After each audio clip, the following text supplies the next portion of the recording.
بسم اللہ الرحمن الرحیم۔ معزز ناظرین کرام، السلام علیکم ورحمۃ اللہ وبرکاتہ۔ ناظرین کرام، سیرت النبی صلی اللہ علیہ وسلم کا 50واں ایپیسوڈ آپ کے سامنے پیش خدمت ہے۔ جنگ احد میں حضور صلی اللہ علیہ وسلم کی شہادت اور حضرت حمزہ رضی اللہ تعالی عنہ کا کلیجہ چبایا جانا۔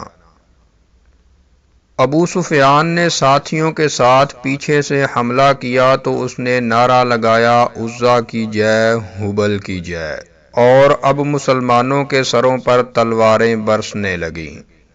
ناظرین اکرام، مسلمان تو اطمینان سے لوٹنے میں مصروف تھے، اچانک یہ آفت دیکھی تو وہ کھلا گئے اور ان کے ہوش و حواس اڑ گئے۔ چنانچہ سب کچھ چھوڑ چھاڑ کر انہوں نے تلواریں سنبھالی اور پھر لڑنے لگے۔ لیکن اب بات بگڑ چکی تھی، ہارا ہوا دشمن پھر تازہ دم ہو چکا تھا اور ان پر بے تحاشا حملے کر رہا تھا۔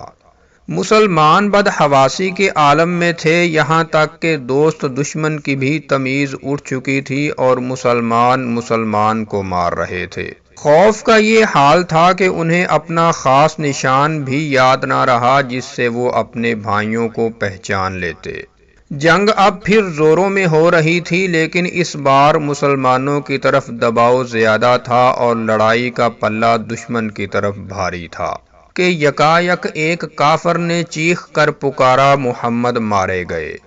یہ بات بجلی کی طرح ہر طرف پھیل گئی اور اس نے سب پر جادو کا اثر کیا۔ مسلمانوں نے سنا تو ان پر عام بدحواسی چھا گئی، بہتوں کے دل اکھڑ گئے اور اکثر کے حوصلے پست ہو گئے، مگر دشمنوں نے سنا تو ان میں اور جان آ گئی۔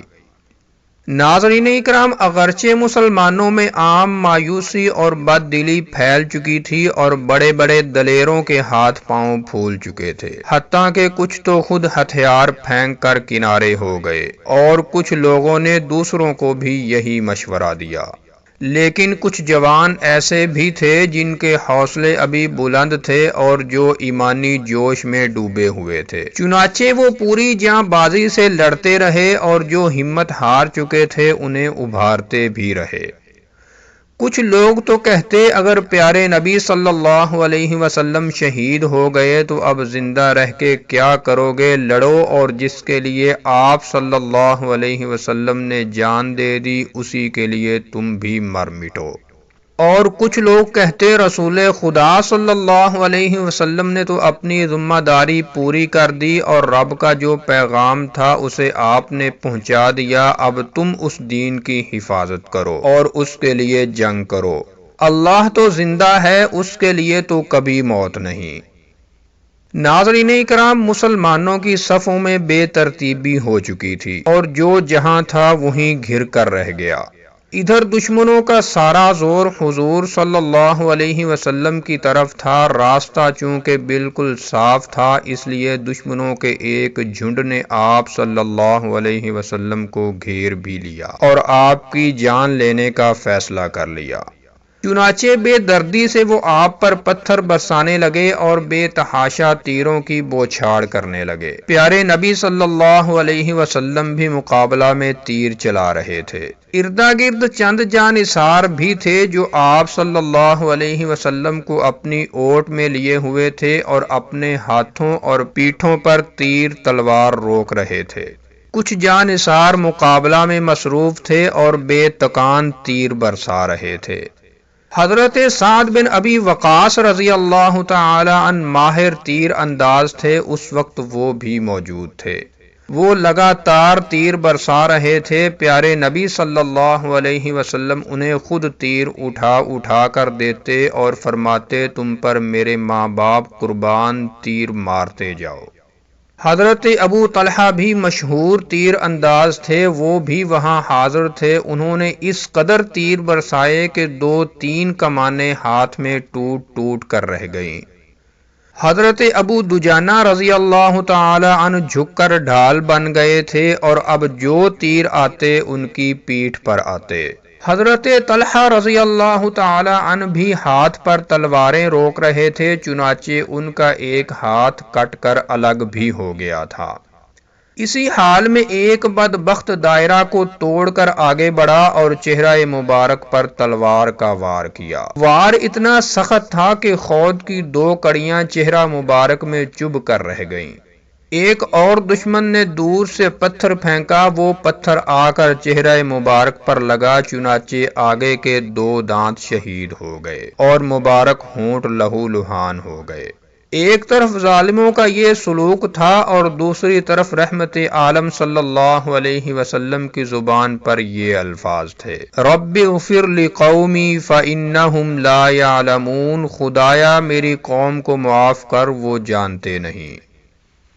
ناظرین اکرام، ادھر تو پیارے نبی صلی اللہ علیہ وسلم کا یہ حال تھا، ادھر مسلمان مایوس تھے کہ آپ صلی اللہ علیہ وسلم شہید ہو گئے، اور دشمن خوشیاں منا رہے تھے کہ ان کا برسوں کا ارمان پورا ہوا۔ بات اصل میں یہ ہوئی کہ حضرت مصعب بن عمیر رضی اللہ تعالی عنہ شہید ہو گئے، اور جس دشمن نے انہیں شہید کیا تھا اس کا نام ابن قمیہ تھا۔ حضرت مصعب رضی اللہ تعالی عنہ کی شکل و صورت چونکہ پیارے نبی صلی اللہ علیہ وسلم کے مشابہ تھی، اس لیے ابن قمیہ نے سمجھا کہ یہ محمد ہی ہیں۔ اب کیا تھا، ہر طرف غل مچ گیا۔ جو جانثار آپ کے پاس موجود تھے انہوں نے چاہا کہ اس خبر کی تردید کر دیں، مگر پیارے نبی صلی اللہ علیہ وسلم نے منع فرما دیا اور وہ خاموش رہے۔ دشمنوں کو پورا یقین تھا کہ محمد صلی اللہ علیہ وسلم سچ مچ مارے گئے، چنانچہ قریش کے آدمی ہر طرف پھیل گئے اور لاشوں میں آپ کو ڈھونڈنے لگے۔ ہر ایک کی تمنا تھی کہ وہ پہلے پا جائے اور آپ صلی اللہ علیہ وسلم کی تکہ بوٹی کر کے اپنا کلیجہ ٹھنڈا کرے۔ ڈھونڈنے والوں میں ابو سفیان بھی تھا، وہ بے تابی کے ساتھ دوڑ دوڑ کر لاشوں کو دیکھتا اور حیرت سے کہتا، محمد کی لاش تو دکھائی نہیں دے رہی۔ ابو سفیان لاشوں میں آپ صلی اللہ علیہ وسلم کو ڈھونڈ ہی رہا تھا کہ حضرت حمزہ رضی اللہ تعالی عنہ کی لاش پر نظر پڑ گئی۔ دیکھتے ہی وہ غصہ سے کھول اٹھا، چنانچہ اب اس بے رحم کا خونی نیزہ تھا اور حضرت حمزہ کا پاک جسم۔ وہ بے تحاشا ان کے جسم پر کچوکے لگاتا اور ہونٹ چبا چبا کر کہتا، او غدار، بدر میں تو نے جو کچھ کیا تھا لے اس کا مزہ چکھ۔ ناظرین اکرام، ایک کافر تھا حلیس بن زیان، وہ بھی پاس ہی کھڑا تھا، اس سے یہ بے رحمی دیکھی نہ گئی۔ ابو سفیان کو پکڑ کر اس نے کھینچ لیا اور چیخا، لوگو دیکھتے ہو یہ قریش کا سردار ہے، اپنے بھائی کے ساتھ یہ سلوک کر رہا ہے۔ ابو سفیان فوراً چونک پڑا، او مجھ سے بڑی چوک ہوئی، اچھا دیکھو اس کا شور نہ کرو۔ پھر ابو سفیان کی خالد سے ملاقات ہوئی۔ ابو سفیان نے پوچھا، محمد قتل ہوئے، کچھ پتہ چلا؟ خالد نے کہا، میں نے تو ابھی دیکھا وہ کچھ ساتھیوں کے ساتھ پہاڑ پر چڑھ رہے تھے۔ ناظرین اکرام، عام مسلمانوں کو اگرچہ یقین ہو چکا تھا کہ رسول خدا واقعی شہید ہو گئے، لیکن بدحواسی میں نگاہیں آپ کو ڈھونڈتی تھی۔ اچانک حضرت کعب بن مالک کی نظر آپ صلی اللہ علیہ وسلم پر پڑ گئی۔ چہرہ مبارک پر لوہے کا خود تھا لیکن آنکھیں چمک رہی تھی۔ اب کیا تھا، بے اختیار وہ چیخ پڑے، مسلمانوں، اللہ کے رسول یہ ہیں۔ کون جانے یہ آواز کیا تھی؟ مسلمانوں میں یکایک زندگی کی لہر دوڑ گئی، بجھے ہوئے حوصلے جاگ اٹھے اور تھکے ہوئے جسم تازہ دم ہو گئے، ہر طرف سے جانثار ٹوٹ پڑے اور پروانوں کی طرح آپ صلی اللہ علیہ وسلم کے گرد جمع ہو گئے۔ حضرت ابو بکر و عمر رضی اللہ تعالی عنہم سب سے آگے تھے۔ صورتحال نازک ہو چکی تھی اور خطرات بڑھتے ہی جا رہے تھے، اس لیے جانثاروں نے آپ صلی اللہ علیہ وسلم کو دائرہ میں لے لیا اور پہاڑ پر چڑھنے لگے کہ وہاں دشمنوں کا پہنچنا آسان نہ تھا۔ ابو عامر اوسی نے پہاڑ کے دامن میں کچھ گڑھے کھود رکھے تھے کہ مسلمان پھسل پھسل کر اس میں جا پڑیں۔ اتفاق سے ایک گڑھے کے پاس سے آپ صلی اللہ علیہ وسلم گزرے تو آپ کا پیر پھسل گیا۔ مگر علی رضی اللہ تعالی عنہ اور طلحہ رضی اللہ تعالی عنہ نے بڑھ کر دست مبارک پکڑ لیا اور آپ کو اوپر چڑھا لیا اور پھر پہاڑ کی چوٹی پر چڑھ گئے۔